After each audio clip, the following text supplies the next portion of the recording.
Yoo harka fuunee akkam jirtu maatiin haaromsaa ta'e kun YouTube chaanaalii odeeffannoo teekinooloojii ittiin argattan waan ta'eef salphistanii sabiskiraayib gochuudhaan margita darbu akka hordoftan kabajaan isin gaafadha. Har'a wanti wajjin ilaallu CV gaafa hojjennu Word irratti CV salphaa wayii hojjennee hojii ittiin appilaayi gochuurra karaa piroofeeshinaala ta'een keessattuu suuraa keenya dabalatee wantoota achirratti barbaachisan hundumaa dhaabbanni suni wanta nurraa barbaachisu hundumaa kan qabu CV akkasii akkamitti qopheeffachuu dandeenya waan jedhu wajjin ilaalla. Weebsaayitii tokkotu jira. Weebsaayitii sana wajjin ilaalla waan ta'eef amma dhimma qophii kanatti turtii gaarii qabaa. Sarchi baarii gubbaa irratti canva.com inni haala armaa asirratti argaa jirtan kanaan barreessinee sarchi goona jechuudha. Gaafa baasnu fuula kana fakkaatatu nu hubaa jechuudha. Yoo tarii kana dura bilbila keenya irratti fayyadamne hin beekne saayinii nuun jechuu danda'a. Saayiniin imeellaan gootanii seentu rakkoon qabu. Sana booda sarchi baarii gubbaa irratti reesum jennee barreessina jechuudha. Reesum jennee gaafa barreessine taampileetiin nu ba'u jechuudha. Already foormuleen ittiin fayyadamnu isaan kana fakkaata. Isaan kanneen keessaa nuti kan jaalannu kan nuti tolee keessaa fulanna jechuudha. Garuu warreen jala isaanii irratti piroo jedhan kuni hin ayyamaman ammaaf. Firii warri ta'an warra duwwaa jiran kanneen jechuudha. Piroo warra jiran kan akkuma argaa jirtan warroota hayyamamuu miti jechuudha. Kaanvaa piroo yoo qabaanne malee kanaaf warra firii ta'an kanneen akkanaa kana fayyadamuun nurra jiraata jechuudha. Akkuma argaa jirtan amma kuni firiidha. Uumaan qabu kunillee firiidha. Kunillee akkasuma warroota akkanaa kana fayyadamna jechuudha. Akkuma argitaa jirtanii kanan filadhaa jechuudha. Kan asirra jiru kana. Kanarratti akkamitti haala bareedaadhaa fi nama hawwataa ta'een hojjechuu akka dandeenyu wajjin ilaalla jechuudha. Ani CV kan mataa kiyyaanan qabaa. Haa ta'u immoo isinitti agarsiisuudhaaf jecha tokkicha kana haala kana fakkaatuun hojjedha jechuudha. Asirratti maqaa Tasfaayee jedhee barreessaa. Akkuma isiniin jedhe akkuma laaltanii fi wanta hafuu fi wanta ittiin bareechachuu qabdan isin deemuu dandeessu jechuudha. Bakka kanarratti immoo maal hojjeta namni kun waan jedhu ani ikoonomiksiidha waan baheef ikoonomistii jedheen barreessaa jechuudha. Itti waamama kee jechuudha walumaa galatti. Bakka kanatti immoo waa'ee keetii waan gabaabduu ishiirraa jetta jechuudha. Ammoo kuni kan lafa taa'ee jiru waan ta'eef ani irraa hin balleessaa.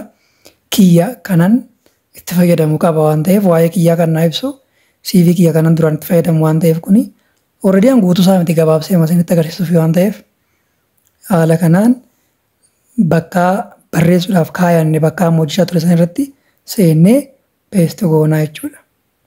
Bakka kanarratti haaraa banuun nurra jiraatu waan ta'eef inni foormi nu kaa'utu jira. Yeroo takka gaafa goonu bakka kanatu nu ba'ee jira waan ta'eef bakka kana akkuma dura isinitti hime kan namicha foorminaaf nu taa'e kanaati waan ta'eef isa kanarraa balleessineeti. Kan mataa keenya kan bakka nu bu'aan amma CV kiyya kan duraan irraa koppii godhe sanan bakka kanatti dhufee peesti godha jechuudha. Already haala kana fakkaatuun peesti godheetiin jira jechuudha. Itti dabaluun isin danda'ama barreeffama kana haga barbaaddan. Kanaaf kun wanta nama rakkisuu miti jechuudha. Xinneessuu guddisuu just akkuma argaa jirtan akka barbaadanitti ajajuu dandeessu jechuudha. Yoo barbaadan kalarii isaa jijjiirtan yoo barbaadan whatever. Wanta isin tolu gochuu dandeessu jechuudha. Walumaa galatti ikoonomistaan jettoon xiqqoo ishii odoo guddattee bareeda booldiin godhe jechuudha xiqqoo akka mul'attuuf. Bakka kanatti immoo suuraa fayyadamna. Suuraa kana ani uploadiin godha jechuudha. Asirraa akkuma argaa jirtan suuraa kanneen qofatu jira. Gara koompitara kiyyaa seenee as keessaa kan naaf ta'u appilaa itti godhadha jechuudha. Akkuma argaa jirtan kana wanti tokkicha barbaadnee suura tokkicha barbaadnee suuraa 3x4 ta'e jechuudha. Haala kanaan upload godhee gara kaanvaa kanaatti fidaa jira jechuudha. Erga fidee raawwatee booda haala kanaan bakka kanatti baati ishee kana yeroo tokko qabnee teenyee bakka suuraa kanaa keenya jechuudha. Haala kana fakkaatuun naa taa'ee jira jechuudha. Kuni laaptooppii irratti bilbila irratti fayyadamuu yoo barbaaddan replace jedha already suura sana yeroo harkaan tutte replace jedha waan ta'eef bakkuma sana fayyadamuu dandeessu. Bakka kanatti immoo akkuma argaa jirtan adireesii keenya yookaan bilbila keenya fayyadamna jechuudha. Bakka kana gubbaatti an bilbila kiyyaa fakkeenyaaf haa galchuu koodii watti goone bareeda. Filaas 251 inni 9 jennee already akka argaa jirtan kanaan bilbila itti galchaa jira fakkeenyaa fi haala kana fakkaatuun bilbila kiyya galcheetiin jira. Kan itti irratti immoo iimeelii galchina jechuudha. Iimeelii keessan galfattu ani kan kiyya itti galcheetiin amma isinitti argisiisa. Haaluma argaa jirtan kanaan iimeelii kiyya barreessatiin jira. Ishee kana weebsaayitii waan ta'eef ammaaf bira yoo kunni wanna barbaachisullee miti hojii irratti waan ta'eef ishee kana duwwaa akka hin taane qofa gara olitti bunnaa koompitara irra yoo taateen karsarii ol buttuu fi gadi buttuun deemuu dandeessu. Haala kana fakkaatuun bakkeen soli duwwaa akka hin taanee fi iddoo kana immoo iddoo mana jireenyaatti walumaa galatti an iddoo jireenyaaf naa ta'u kiyyatti galfaddaa sinis haala sinii ta'uun bakka jireenyaa keessaan galfattu jechuudha. Bakka waajjirri suni nurraa barbaadu waan ta'eef haaluma kanaan itti barreessinee galchinaa jechuudha. Already haala kanaan ani galcheetiin jira. Akkuma argaa jirtan asitti language jedhee jira. Language afaan dandeessan itti galchuu dandeessu. An already Ingiliffa akkuma jirutti haa ta'u jedheetiin dhiisee bira darbee jalatti afaan Oromootti hin dabalaa. Gara jalaatti immoo Amaariffatti dabalee afaan sadeen akkuma jiranitti eegsisuu danda'a. Afaan kanaa ol yoo beektan amma barbaadan galfachuu dandeessu. Don't worry about that. So haaluma kanaan erga galchitanii booda iskiilii jedhaa.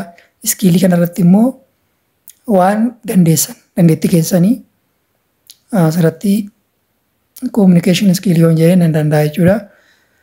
Edit gootanii kan isiniif ta'u kan dandeettii keessaa wajjin hin deemu waan digital marketingii yoo barbaade dhiisee computer skill jechuun hin danda'a. Fakkeenyaaf malees waan barbaadan galchuu dandeessu. Critical skill just akkuma jirutti haa ta'u barbaadetanii. So haala kanaan erga ediitii goonee raawwanne booda kan barbaanne dabaluu kan barbaanne hir'isuu haaluma kanaan deemnaa jechuudha. Project management kan jedhu kana yoo barbaadeen akkanatti irraa haqee kiyyatti jijjiirachuu hin danda'a. Interpersonal skill jechuun hin dandeecha jechuudha. So an kun CV kiyya kan duraaniiti waan ta'eef tokko jedhee barreessuun barbaadu yoo jedhellee asirraa koppii qofatti gochuu hin danda'a jechuudha. An sinumatti agarsiisuuf waan ta'eef akkuma isin jedhe CV mataa kiyyaa waan hin qabuuf bakka kanatti peestuma qofa gochuun nurra hin danda'ama jechuudha.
Shale